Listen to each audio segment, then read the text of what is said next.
Hello fellow gardeners, and welcome back to the channel. Today, we're re-diving into the soil to uncover the secrets of one of the world's most beloved crops, the potato.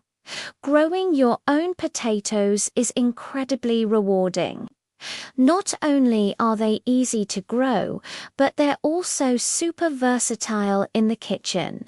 From fluffy mash to crispy fries, having a fresh supply right in your backyard is a game changer.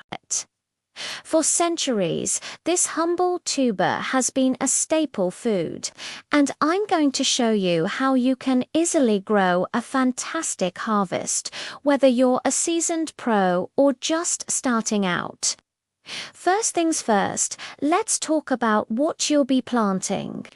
You don't want to just grab a potato from your pantry. Instead, you need seed potatoes. These are certified disease-free and are sold specifically for planting. You can find them at your local garden center or online. If you get large seed potatoes, you can actually cut them into smaller pieces. Just make sure each piece has at least one or two of those little dimples, which are called eyes. These eyes are where the new sprouts will grow from. Once you've cut them, let the pieces sit out for a day or two. This allows the cut surfaces to dry and form a protective skin, which helps prevent them from rotting in the soil. All right, now let's get our hands dirty and prepare the perfect bed for our potatoes. Potatoes love loose, well-drained soil that's full of good stuff like compost. If you have heavy, clay-like soil, you'll want to mix in some compost or even a bit of sand to lighten it up. This ensures the tubers can grow freely without being constricted. Potatoes also prefer a slightly acidic soil, which helps to prevent a common skin disease called scab. Before you plant, make sure to clear out any large stones that might get in the way of your growing spurt. Planting time is typically in the spring, once the soil has warmed up and the risk of a hard frost has passed. Dig trenches or individual holes about 4 inches deep. Place your seed potato pieces in, with the eyes pointing up towards the sky. Give them some personal space. Plant them about a foot apart from each other. If you're planting in rows, keep the rows about 2 to 3 feet apart. This spacing is key because it gives the underground tubers plenty of room to expand and grow into big, beautiful potatoes. Now, as your potato plants shoot up and reach about 6 inches tall, it's time for a crucial step called hilling. This is exactly what it sounds like. You gently mound soil up around the base of the plant, covering the lower part of the stem.